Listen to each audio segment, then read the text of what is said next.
with the communication styles. And the purpose of the project is to learn about communication styles and to identify his own primary style. We all know that communication is the cornerstone of any successful relationship. Yet even the strongest couples can face moments when their ability to connect and understand each other falters. When communication breaks down, it can feel like an insurmountable challenge, leaving both partners feeling isolated and misunderstood. Today, Clay wants to introduce you to a powerful tool designed to help you and your partner navigate these difficult times. This relationship tool offers a structured process that not only addresses immediate communication issues, but also equips you with a sustainable message for future interactions. By understanding and utilizing this process, his goal is that you will experience improved communication, deeper connection, and greater harmony with your significant other. Please help me welcome Clay Smith.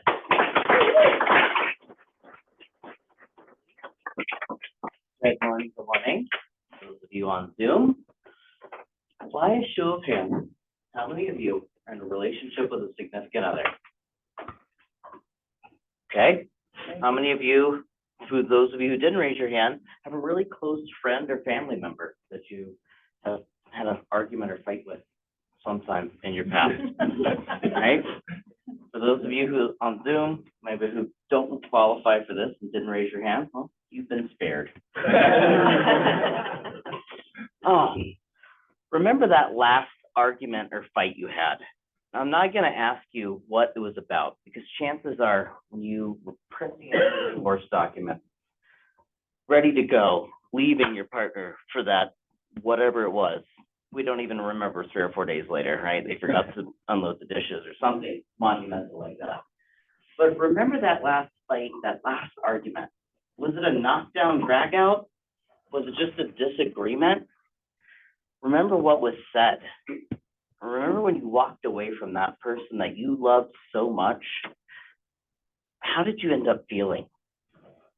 Recall that disconnect.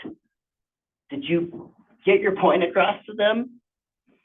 Did you feel like they heard you and listened to you? Probably not. Today, I want to offer you a relationship tool that you can add to your relationship lexicon that would help you avoid that happening in the future. And that's called the timeout technique. Basically, it's this. When communication stops working, stop communicating. Okay, I'm done. Simple enough, right? All right, imagine you and your partner are barreling down the highway. You got a whole week planned. You're taking a road trip, going across the country.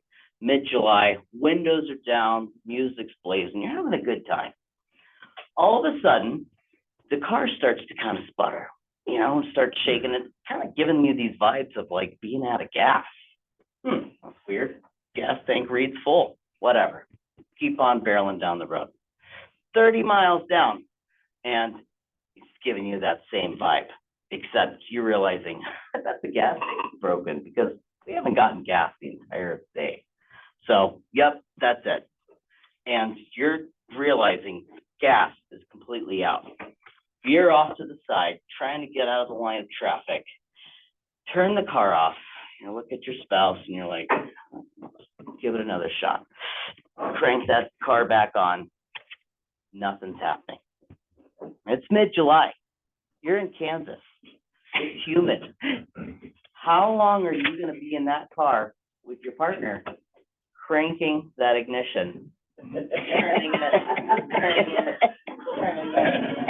until you guys just get out and say, this isn't working anymore? Hopefully not long. In your relationships, when your communication car stops working, stop communicating. How do we do this?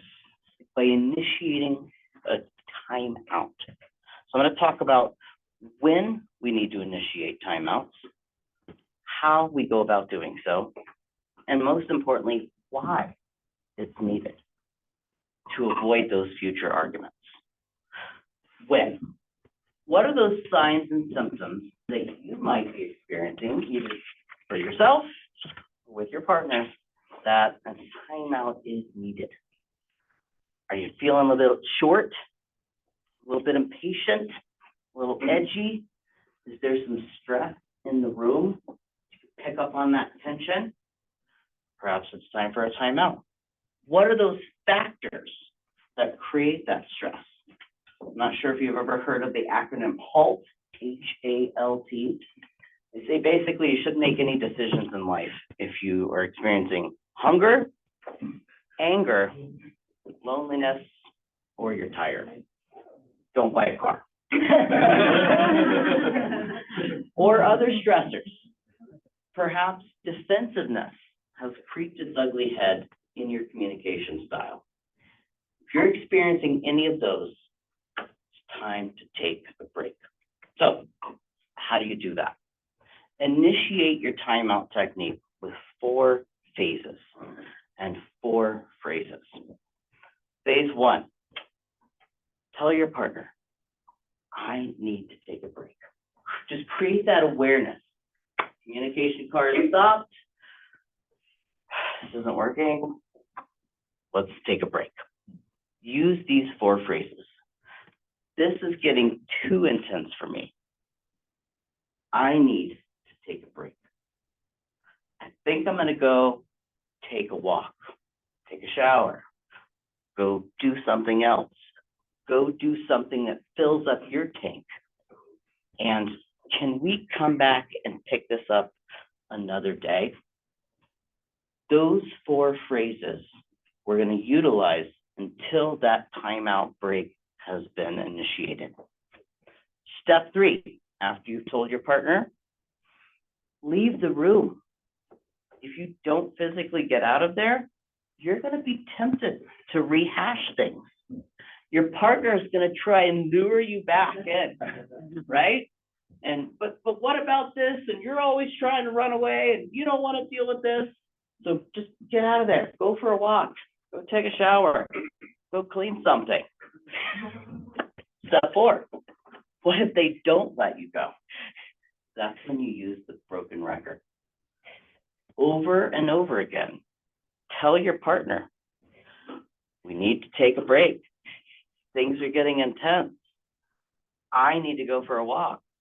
Let's pick this back up tomorrow. But what if you never you just take a break? It's getting intense for me. I need a break. I'm going to go take a walk. Let's pick this back up tomorrow. How many times do we keep saying this? So you get the point that the car is out of gas. We're done. Okay? We're done. Take a break. Good. Very good.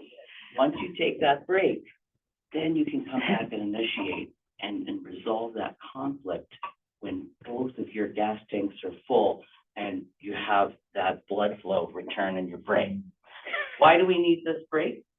Under stress, that blood flow from the prefrontal cortex, the part of our brain that separates us from the monkeys, goes back here, that fight or flight mode. Men, when you communicate with all your blood in the reptilian part of the brain, you're going to do things, you're going to say things that you regret. So don't. Take that break. As we wrap up, be aware of when you need a timeout in your relationship. Initiate it through those 4 phases, using the 4 phrases, and reconnect with your partner. Resolve your issue in a healthy way without all that added cortisol levels and stress disconnecting you. And remember to take a break, take a time out. Thank you so much.